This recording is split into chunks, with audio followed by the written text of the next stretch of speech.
Sveikinu visus, kurie taip gausiai dalyvaujate šioje mišių aukoje, mūsų verbų sekmadienis, kaip įprasta, su pačiomis Velykomis tiesiog ranka siekia. Ir tai yra mūsų tikėjimo liudijimas, be galo džiaugiuosi jumis, rinkoties į šią šventovę nuo pat 9 prieš 9, tai Dievas tegul saugo jūsų sveikatas. Ši Dievo šventovė, kaip ir viso šiandieną, skelbia Osana Dovydo sūnui. Mano mėlėjai, įvykis, kuris vyko vakar vakare Maskvoje, mums galėtų paliudyti vieną paprastą dalyką, jog žmogus visada gali ir turi išlikti žmogiškas. Tai tą, ką mes matėme, kaip dabar liudija pasaulio, reiškia atliepas dėl žuvusių, sužeistųjų toje salėje Maskvos apylinkėje, rodo, kad pasaulis ir žmonės turi gerumo daigą. Ir yra momentai, kada mus sujungia nepaisant visko.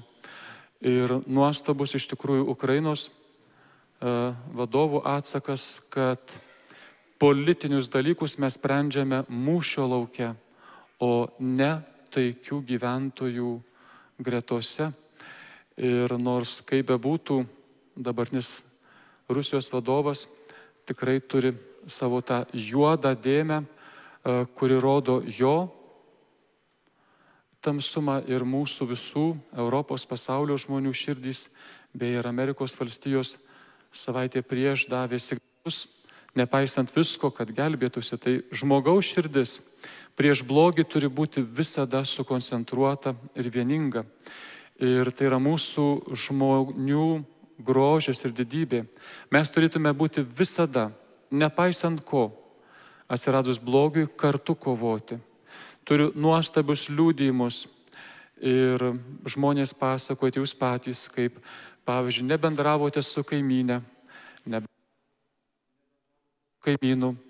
Ir yra momentai, kada atsitikus kaimynui blogis, realus blogis, jūs iš tikrųjų einate, gelbėjate, maitinate. Tai yra mūsų žmogaus pati gražiausia iš tikrųjų ta vieta, kada žmogus tampa žmogišku. O šiandien stebėdami šią labai sudėtingą nuo Kristaus iškilmingo įžengimo į Jeruzalę apėgą iki Kristaus kančios, matykime keletą savo gyvenimo momentų. Visų pirma, regėdami Jėzaus įžengimą į Jeruzalę, leiskime ir savo pasakyti, šis Jėzus yra mano viešpats. Tai yra mano karalius. Faktiškai vienintelis laikas, kada Jėzus būtent šiandien leidžiasi įžengiamas ant asilaičio, kaip tarsi būtų karaliaus įžengimas į miestą. Mėlėjai, kad Dievas įžengtų į tavo širdį, kad Dievas įžengtų į tavo namus, kad Dievas būtų mūsų tėvynėje ir pasaulyje, Dievui reikia laiko specialaus. Tavo laikas šiaip savo iš bėdos, iš nelaimės. Tavo laikas, kada Dievui bandai sakyti, kuomet tau reikia, tai yra nujodinti asilai. Dievas tavo gyvenimą visuomet prašys nejodyto laiko, asilaičio be kliaudos, be dėmės. Ir šios dienos mums pamokinimas yra, kad, mėlieji, savo gyvenime skirkite laiko to pačio gražiausio, bent mažą dalį. Ir Jėzus ateis pas tave, kaip ant to asilaičio, nejodyto, jauno, be kliaudos, ir su tavimi turės patį gražiausią gyvenimo momentą. Dievas nori, kad tu paskolintai savo širdies ir savo laiko pačio brangiausio. Ne visą laiką, bet mažytę dalį, kad tavo gyvenime atsitikus bėdoms būtų galima sakyti taip, Dievas man brangus ir aš jaučiu, jis stovi už mano nugaros. Žvelgdami į kančią, Kristaus kančią, pastebėkite, ką žmonės pasirenka vietoj išganytojo. Ką mes renkamės vietoj išganytojo? Renkasi žmogžudį Barabą. Ir čia yra žmonių aklumas ir kartu vadovų kaltė. Vadovai sugundo savo liaudį, kad pasirinktų Barabą. Įtarčiau, kad nei vienas nežinote, ką reiškia žodis Barabas. Bar Abba. O ką reiškia Abba? Tėti, tėvelį. Bar Abba reiškia sūnus tėvo. Barabas lietuvių kalbai būtų sūnus tėvo. Ir Dievo sūnus gelbi žmogaus sūnų. Žmogiško tėvo sūnų gelbi pats Dievo sūnus. Mano mėlieji, žvelgdami į Barabą, matykime save ir būkime tie Bar Abba sūnus, dukros tėvo. Ir matydami, girdėdami šios dienos kančią, žinokime, kad Dievo sūnus mane Barabą gelbsi savo kančia. Tai yra mintys, kurios leidžia mums šiek tiek atsidusti ir mūsų prigimtyje įrašyti gėrio daigai, kuriuos liudiju nuo pat pradžios šio savo pamokslo, kaip įvykis Maskvoje sako, kad mumise yra Dievo pergalė, ją deklaruokite.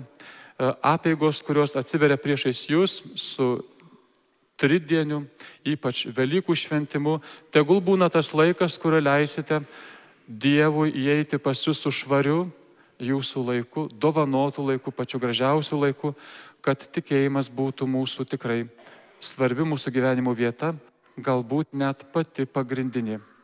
Keltą minčių noriu pasidalinti iš popiežiaus Pranciškaus apie kančią. Kokia kančia ištinka žmogų ir kada mes galime Jėzų įsileisti pas save. Praeitų metų verbų sekmadienio jo pamokslo mintys.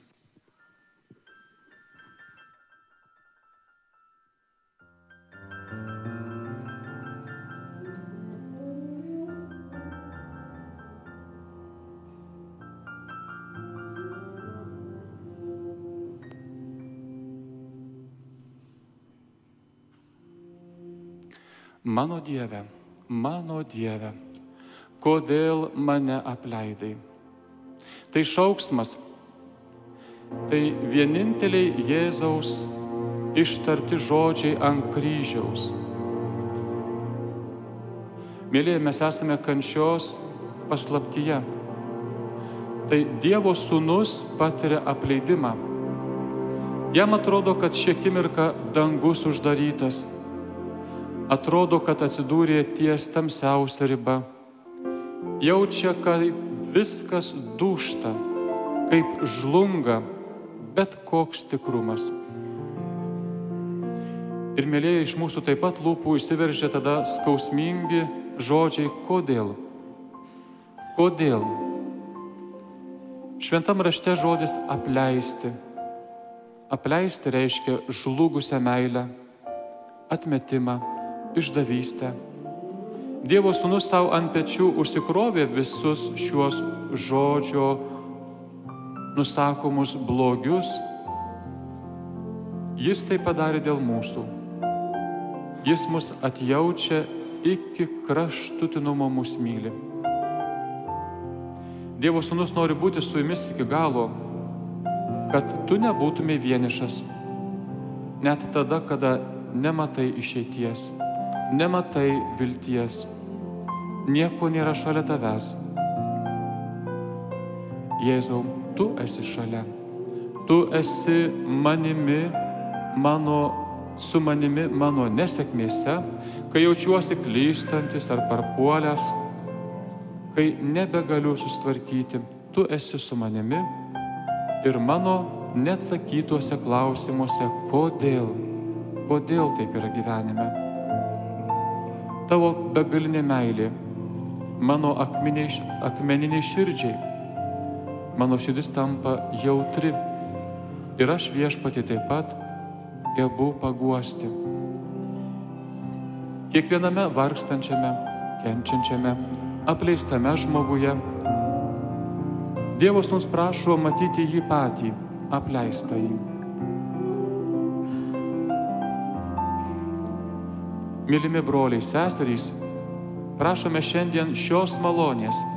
Mokėkime mylėti apleistąjį Jėzų, mylėti kiekviename apleistame žmoguje, kiekviename atstumtame.